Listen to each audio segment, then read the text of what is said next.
Where are we? The best place in the fucking world, brother. The Galapagos. So I apologize for the fucking word.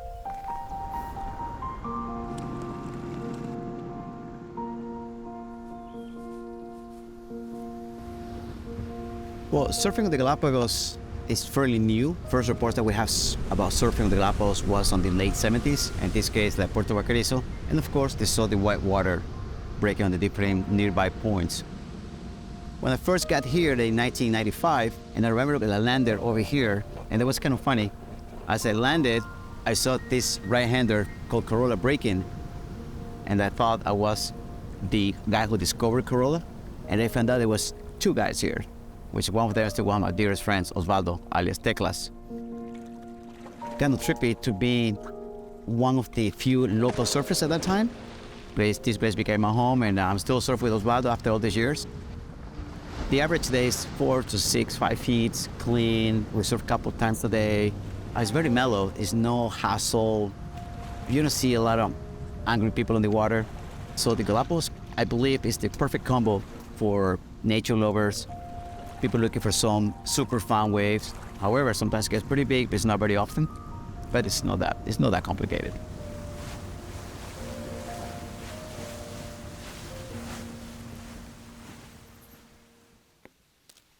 Well, especially my daughters. My daughters, I think I'm a little bit extreme on conservation, but you become like that when you live in a place like this.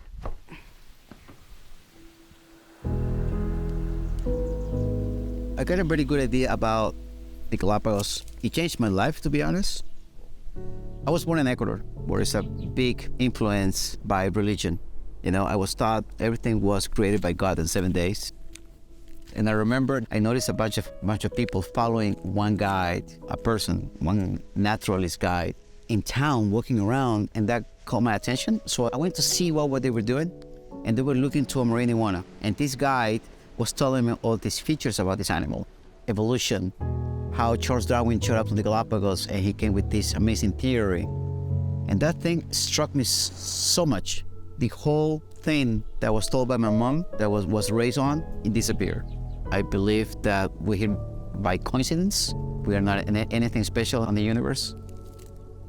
We can be sustainable. That's a secret. That's what I believe on. So the idea is to restore the entire farm with endemic plants. All this area right here was covered in blackberries. So we went by hand with a weed whacker and a chainsaw, and literally we cleared everything by hand. The plant right there, that's called Escalesia, which is an endemic plant that we have here on the Galapagos. We have planted over 2,000 Escalesias right now on the farm, and the idea is to have around 10,000 Escalesia plants. Escalesias, they're gonna be planted everywhere on the natural way. I got a bunch of endemic plants here. Endemic, Opuntia cactuses, also endemic, see?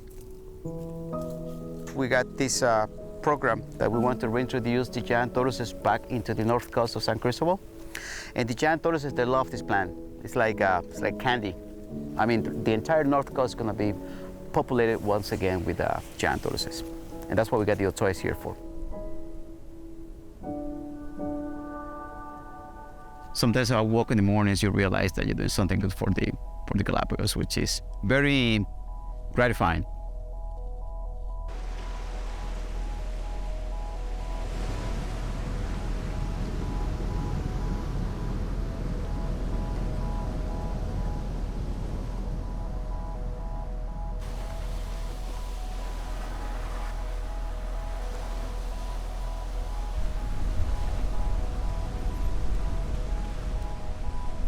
Pretty cool, huh?